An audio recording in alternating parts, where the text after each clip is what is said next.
Welcome to Mindflows. This is MK, and today I'll show you how to envision your work with Group By. Group By lets you Monday your way by rearranging how the items on your board are organized according to the column of your choice. Let's get started. Let's apply it to our Thanksgiving Dinner Planner 2025 board. If you want to organize item by status, you can select that column here. Now, you can quickly see which items are on track and which might need additional attention. Want to revisit this grouping at a later time? No problem. Click here to save it as a new view on your board.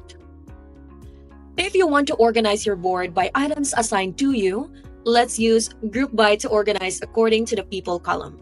In order to do this, you'll need to ensure that the People column settings restrict ownership to one person.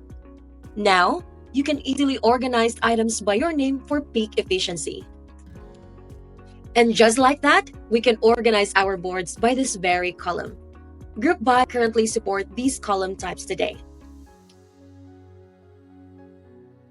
But as we all know, Monday.com is always thinking big, so stay tuned for future feature updates. Follow us for more tips. We're Mindflows, a certified Monday.com and software partner.